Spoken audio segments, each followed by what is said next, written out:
अस्सलाम वालेकुम स्टूडेंट। आज का हमारा टॉपिक है इम्पोर्टेंस ऑफ बैक्टीरिया। बैक्टीरिया किस किस तरह से इम्पोर्टेंट हैं एनवायरनमेंट के अंदर। इकोलॉजिकल इम्पोर्टेंस की अगर बात की जाए तो इकोलॉजिकली बहुत इम्पोर्टेंट हैं, हर जगह पाए जाते हैं। जैसे हमने उसकी पढ़ा था कि they are found everywhere, they are able to decompose organic matter and play a significant role in the completion of cycle of nitrogen. Different जो न्यूट्रिएंट साइकिल है उसको चलाने में इन्वॉल्व होते हैं। इकोनॉमिक इम्पोर्टेंस की अगर बात की जाए तो डिफरेंट इंडस्ट्रीज़ के अंदर ये इस्तेमाल होते हैं, जैसे फूड, ड्रग इंडस्ट्री और बायोटेक्नोलॉजी में इस्तेमाल होते हैं। इसके अलावा they are also responsible for spoilage of food and vegetable. Many plant pathogen जो हैं वो भी बैक्टीरिया होते हैं। मेडिकल इम्पोर्टेंस की बात की जाए तो bacteria are very common pathogen to human. About 200 species जो हैं वो डिजीज़ काजिंग होती हैं ह्यूमंस के अंदर। Many bacteria normally inhabit the bodies of man and other animals. Control किस तरह से किया जाता है बैक्टीरिया को, वो देखेंगे कि इसकी अफजाइश को कंट्रोल करने के लिए कौन कौन से तरीके इस्तेमाल किए जाते हैं। कंट्रोलिंग जो है वो प्रिवेंट डिजीज़ वगैरह से प्रिवेंट करने के लिए, तो इसके लिए फ़िज़िकल और केमिकल मेथड्स यूज़ किए जाते हैं। फ़िज़िकल मेथड में क्या किया जाता है, steam, dry heat, gas filtration या रेडिएशंस वगैरह को यूज़ किया जाता है बैक्टीरिया को कंट्रोल करने के लिए। तो इस प्रोसेस को कहते हैं स्टेरिलाइजेशन प्रोसेस जो है। हाई टेम्परेचर पे क्या होता है, माइक्रोबियल लैब्स के अंदर जो है वो यूज़ की जाती हैं जो control of microbes. Dry heat और मॉइस्ट हीट जो है वो इफ़ेक्टिव है दोनों ही।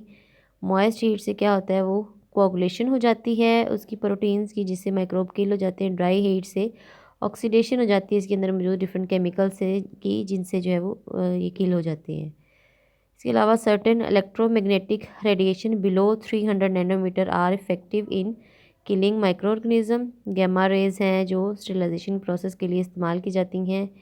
Heat sensitive compound like antibiotic, सीराज, हार्मोन्स वगैरह जो है उसको स्टेरिलाइज करने के लिए भी यूज़ किया जाता है।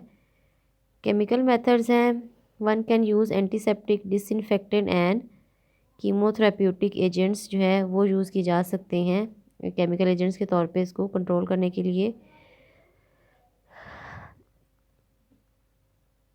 तो important chemical agent used for disinfectant are oxidizing and reducing agent like halogens, phenols, hydrogen जो है परऑक्साइड्स वगैरह, परमैंगनेट्स वगैरह, ये फॉर्मल्डिहाइड, इनको इसकी कंट्रोल के लिए यूज़ किया जाता है।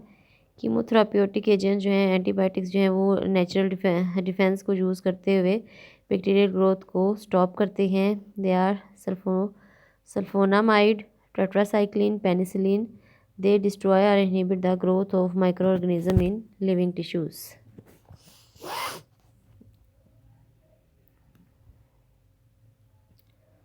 Microbicidal effect is one that kills the microbes immediately.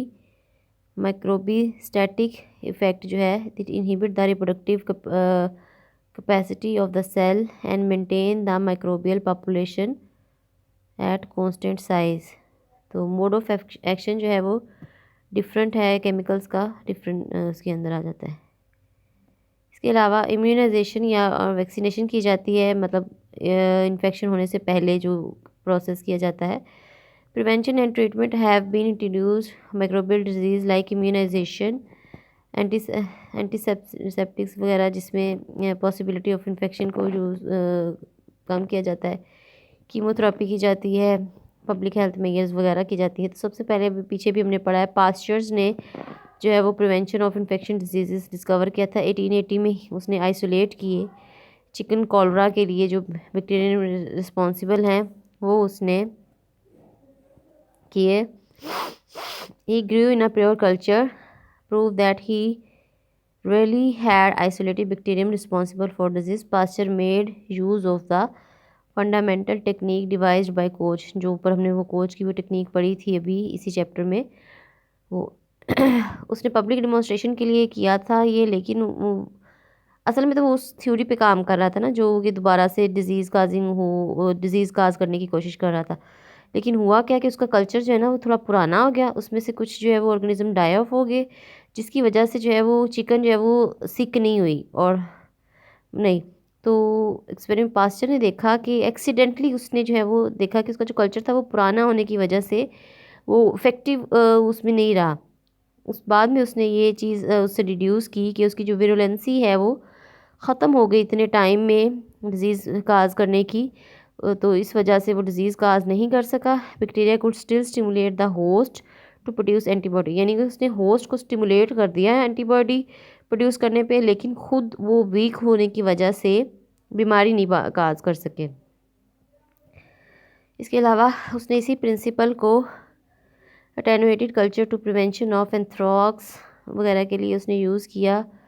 Bacteria vaccine बनाने के लिए immunisation with attenuated culture of bacteria vaccination वगैरह के लिए Pasteur honoured Edward Jenner who had successfully vaccinated a boy against small pox.